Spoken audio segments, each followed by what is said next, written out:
Hey yo, what's good, wrestling savages? Lock the doors and turn the volume up to 11 because you just crashed through the ropes into VK Punk Wrestling, the undisputed and soon to be recognized Warzone throne where pure pro wrestling chaos reigns supreme.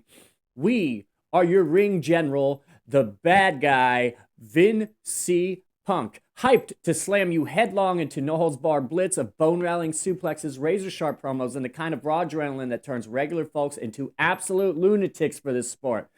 Tonight, we're charging straight into WWE Raw, straight out of Philly, with our infamous Yay and Boo review for Raw. And this card's hotter than a Hell in a Cell main event under the lights, boy. This ain't your average recap channel, folks. It's the pulsing electric core of the VK Punk wrestling revolution, and we're all locked in a square circle together. If your heart's racing like you just no-sold a pedigree at 1.5, then crash those buttons, man. Crush them. Crush them, crash them. Annihilate the subscribe button, hit the like button, and ring that bell like it's the final bell to your big day. You can catch every detonation if you want to crank detonation. If you want to crank it to forbidden levels, hunt us down on X, Facebook, and TikTok for Raw clips. If you want it to be even more, come and find me, the bad guy, Vin C. Punk, on all of those platforms too. And we'll keep the fires roaring all week with hot takes and backstage bedlam. It'll be really amazing, guys. Go follow along on all of the platforms. VK Punk Wrestling, we the ones for wrestling content. So tonight's card is pretty brutal. We get right out of the gate. The show explodes with Braun Breaker losing his mind at ringside, wrecking the commentary desk like it's personal. The Vision's crew rushes in to calm him, but Breaker's blaming the Raw GM, Adam Pearce, for sabotaging his big moment at the Rumble. Paul Heyman jumps on the mic to pile on, insisting Pearce knows exactly who the masked mystery guy is. Pearce struts out with security, drops a sarcastic gem about letting Breaker keep his job for that piss-poor Rumble showing. Great line, great line. And Breaker charges like a bull, but then LA Knight's music hits, and he comes in from the back and attacks the rest of the Vision that is still in the ring with a chair. Theory and Logan Paul. The chaos level here was expert, so it, of course, gets a yay. Because, I mean, this was pandemonium gold. Breaker's unhinged energy is must-watch TV, guys. He's one bad day away from turning Pearce into a human pretzel, and we're here for every brutal second of that. Stopping the entire show in production just to air grievances and saying, you guys ain't doing nothing until my stuff is handled, I thought was great storytelling. I really liked it. The only thing missing here, and will it actually lead to this, is Scrap Daddy lacing up his boots and getting in a WWE ring for a match down the line. Knight swooping in like he's the anti-Vision vigilante. Like, we're invested, and we've always liked LA Knight. Yeah, solid 10 out of 10 for this opening. Total yay. So we get some Finn Balor promos here and there throughout the night. I don't know that it was necessarily right here, but that's going to play into later, so just keep that in mind. So next we get Javon Evans versus El Grande Americano. How to feel about this? Evans brings into action with a flashy Rana early, but Americano cheap shots his way into control. Distractions from the fake Americanos, Bravo and Rayo, or whatever their name is, send Evans crashing into the post. Post-break, Evans rallies hard as the two fakes on the outside try to cheat with a metal plate for the mask. The real, original, OG Grande Americano shows up, causing confusion. Just kind of there. Javon Evans capitalizes with the OG cutter for the clean pin. The winner, of course, Javon Evans. So this one gets a yay. But also a boo. I mean, solid high-flying fun in the ring. Evan looks sharp and bouncy as ever. The outside drama with the Americano imposters add layers, but yeah, it stole shine from a straight-up showcase win for Javon. We're thrilled that the original Americano is back, and this is what gets the boo. because it's time to retire the fake gimmick parade and let these guys shine on their own merits. They should have never been in this. I know Americano got injured, Gable got injured when we were kind of really trying to reach the peak of Americano, so they did this thing and it unfolded the way it did. I mean, it's all okay, but it feels like closure on a silly subplot, and hopefully that is over soon. And those other guys can really hit their own peak as their own players instead of this. Overall, yay, because it was a lot of fun, but boo for the stupid Americano gimmick. Glad Chad Gable's back so he could take control here. Just dial back the circus a little bit next time. I mean, it wasn't that great. Okay, so next we get Gunther, who comes out mocking AJ Styles' entrance music. We are his entrance just as a whole. We hear AJ Styles' music and the whole crowd goes nuts, and we get the angle on the ramp, and it's Gunther. But then he delivers a promo burying AJ as another career casualty like Goldberg or Cena.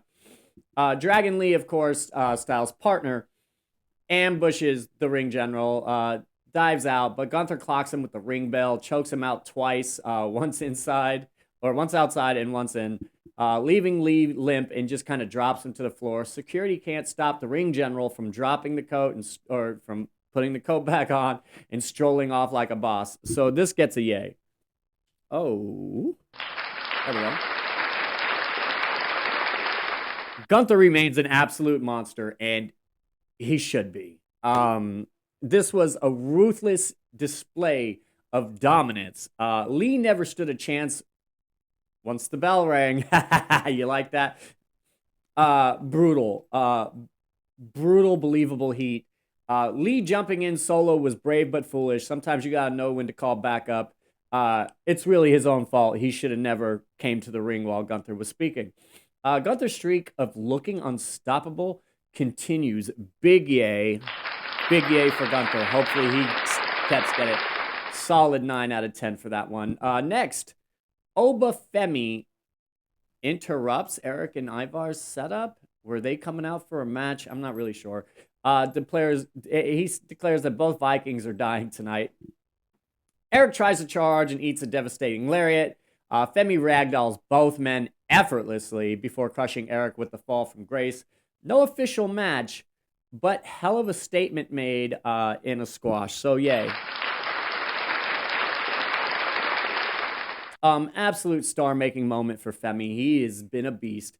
We were braced for a messy 2-on-1 handicap, which could have hurt the Vikings' rep, but this non-match destruction preserved their tag team credit while making Femi look like a one-man apocalypse. Smart booking. Vikings stay strong for future tags. Femi gets over huge. We're sold. So next, of course, that gets a yay. Next, we see Nikki Bella walking around backstage, and she runs into Brie, and then they come to the ring. They both get their own separate entrance. Nikki comes out first, which if you saw the reaction to Brie on the Royal Rumble, you definitely make her come out after Nikki, because the same thing kind of happened here. Nikki didn't get much of a reaction, but once you heard the Brie mode, the crowd went nuts. But one of the biggest pops of the night for sure. Nikki misreads the crowd silence as boos and cracks a weak Eagles Super Bowl jab. Bold move in Philly, but it landed like a wet towel. The crowd wasn't even at peak rowdy, yet Nikki walked right into the trap. Brie is still universally loved with monster pops. Like I said, Saudi proved that, but Nikki gets crickets, man. Why trot them out here like this? Feels random. Light humor aside, I know we're setting up some tag team action. I think it's going to be Bailey and Valkyria. We hope this leads somewhere fun, but right now it's just there. I'm hoping that this comes to a turn for Brie, where Brie realizes that she's now the bigger one of the twins, so she annihilates Nikki. That would be an awesome booking decision, but nobody's gonna listen to me. 5 out of 10 for this. Wasn't meh, it was meh. No yay, no boo, just kind of meh. So we get Penta and Bronson Reed now, and I kind of do have a problem with this match. Penta starts hot with strikes. Reed powers through post break. Penta rallies, counters a DVD into, was it a Death Valley driver? Into a backstabber. It takes out the Vision at ringside. The ref gets bumped. Penta dives on Theory and Paul. Reed hits a tsunami, but there's no ref to count.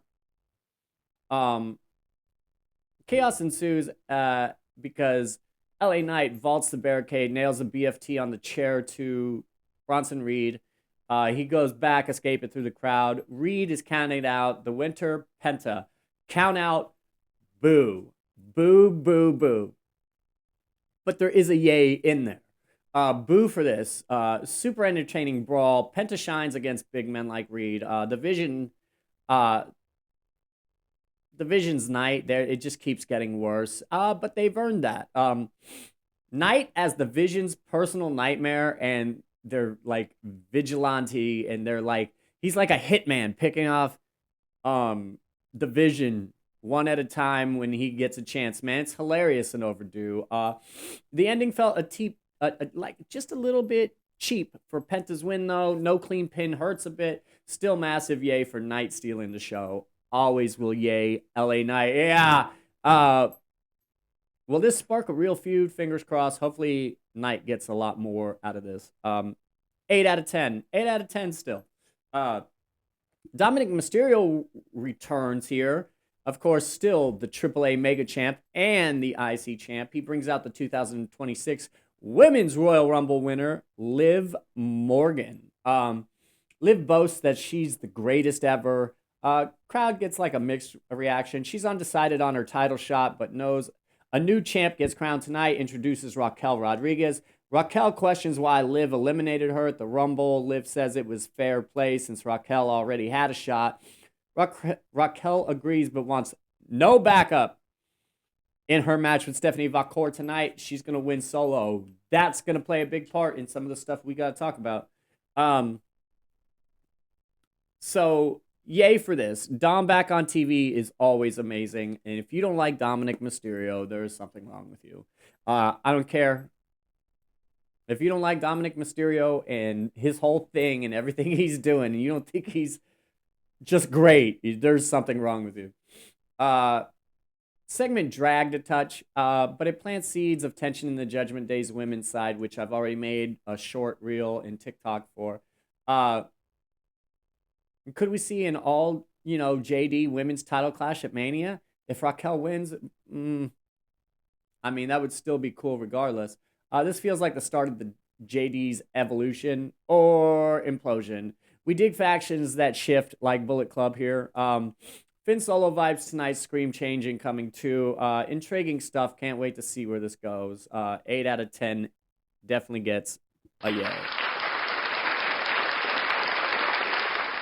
So next we actually get that match. Raquel versus Stephanie Vacour for the Women's World Champion. Raquel starts strong with corner strikes, but Vacour counters quick. Power spots galore, power bombs through the desk, ankle work, kendo sticks, chairs, tables, interference from Liv, title handoff attempt, and Roxanne Perez top rope disruption. She goes through a table, even though big sexy Raquel made it very clear that she did not want any help. They still came out and tried to help her. Liv tries to hand her the title, but Raquel refuses. Vacour counters with a powerbomb into a Rana through a table, seals it with the Angel's Kiss. Winner and still Women's World Champion, Stephanie Vacour.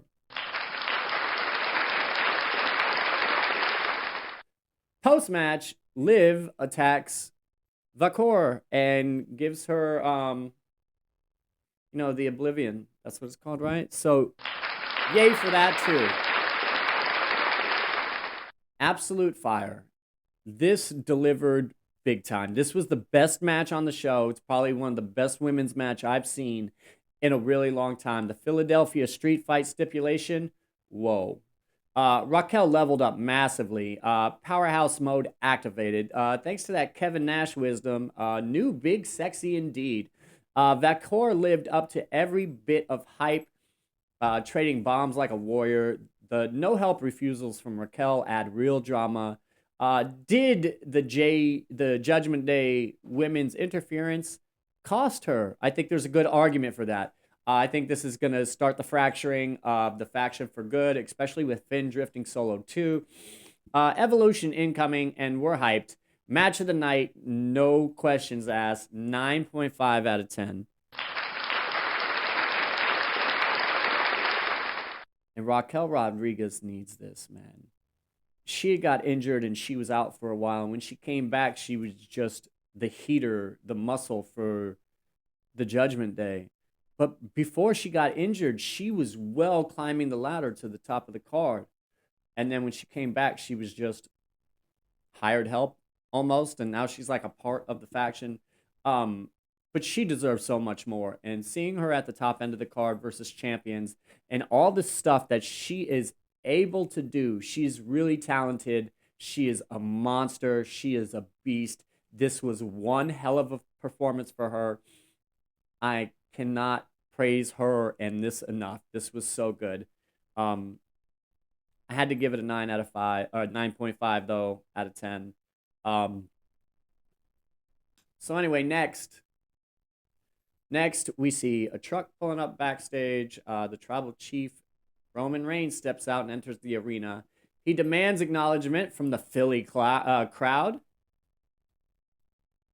Crowd chants CM Punk. Punk's music hits because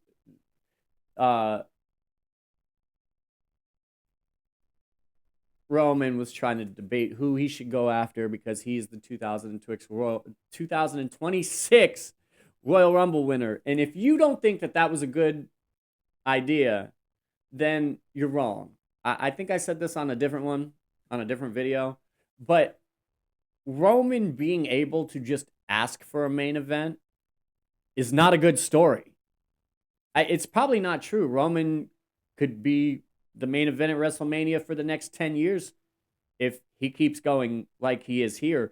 But it's not a good storyline to say, hey, Pierce, I demand, or hey, Aldis, I demand the Mania event. Man, let him earn his way in there like everybody else has to do. It's a better story, man. And you guys who are always hating on the Royal Rumble winners, go get a life. Just enjoy wrestling. This shit's fun, and, you know, if you can't find inspiration, fun, and, I mean, just overall happiness, even in a bad episode of wrestling, you ain't trying. You trying to find a way to be unhappy about stuff. And that is toxicity. What do you guys think about Kit Wilson's new music, by the way? Drop that in the comments. So after Roman asks the crowd who he should choose to face off against, of course, the crowd seemed to go a little bit more nuts for CM Punk than they did for Drew. Cult of Personality hits the speakers, and a stare down ensues. Punk kind of ignores Reigns and calls out Finn Balor directly for a beatdown. But Reigns, offended at the interruption, claims this is Punk's show, but he's the intruder? It's some epic back and forth. Baselet jabs, staple jokes, family shots, vacation burns. Reigns picks Punk at Mania because he hates him. Not for any other reason. I just hate you, Punk. That's what he said.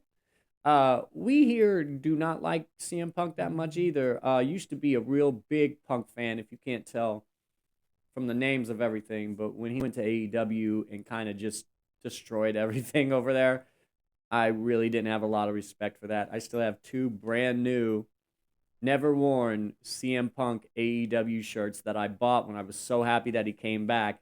But then after realizing how big of a jackass he had been over there, I just never wore them. I was like, I'm not going to support him like that. So this whole thing, he hates you, Punk. Roman Reigns hates you, man. And that's why he's going to whoop your ass at WrestleMania. I mean, just saying. So yay for this. This was pretty good. Roman taking shots at Punk for destroying the WWE when he left and did the podcast. CM Punk saying that Roman takes quarterly vacations because of what he said in an interview to give other people a chance to shine in the spotlight.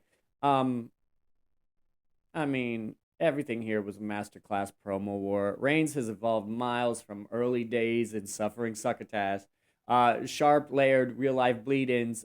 Punk's pipe bombs, of course, never miss. And as much as I don't like the guy as a human being, he is pretty excellent these days when it comes to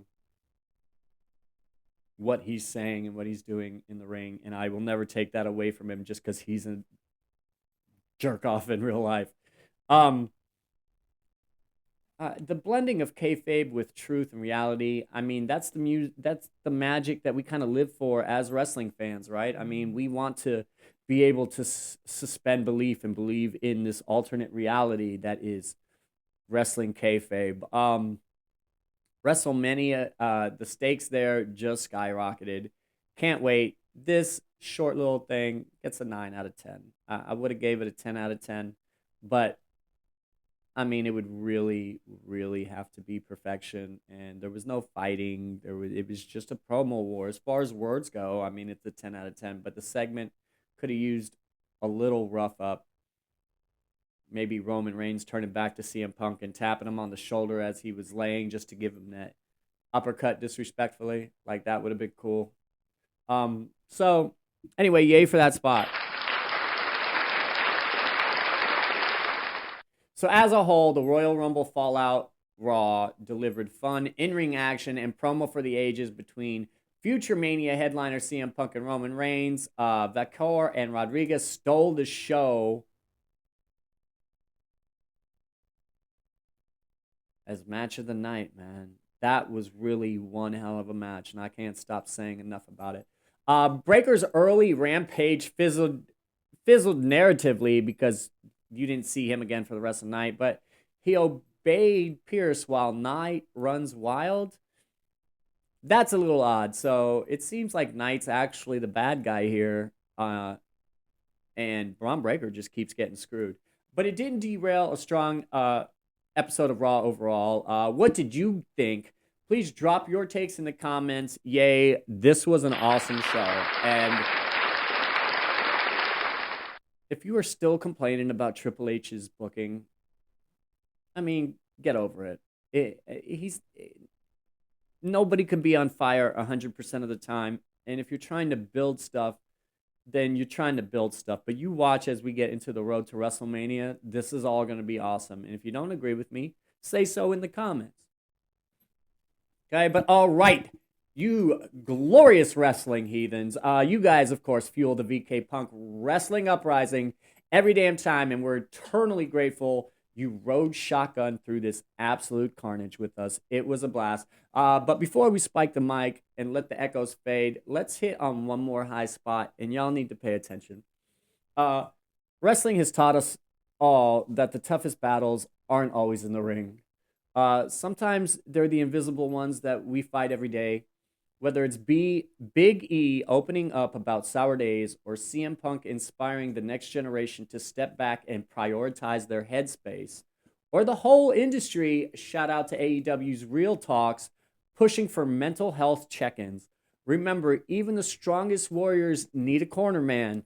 If you're feeling pinned under the weight, reach out, talk to someone, hit up a hotline, or just know that the VK Punk Wrestling Army has got your back. Reach out if you ever need to. There's no shame in tagging in for help. Real strength is knowing when to do it and not ignoring it completely. Chin up and keep fighting the good fight, people. I love y'all. Please do not hesitate to contact VK Punk or us, the bad guy, Vin C Punk. Flood the comments with your craziest Raw predictions, wildest Mania dream matches, and get this place turned up louder than a Stone Cold Steve Austin glass crash pop. Straight up wrestling fire. Make this spot rowdier than a Philly crowd after a bad call. Demolish the subscribe button if you're not already in the trenches with us. Rally your squad, share it around, support the cause, and shadow us on X, Instagram, TikTok, for the Uncut Heat. We are the VK Punk Wrestling Nation, and we run the bingo, and we're going straight to the moon. VK Punk Wrestling, we the one. For wrestling content, stay unbreakable, guys. Chin up, tits out, and deuces, ooses. Have a good one.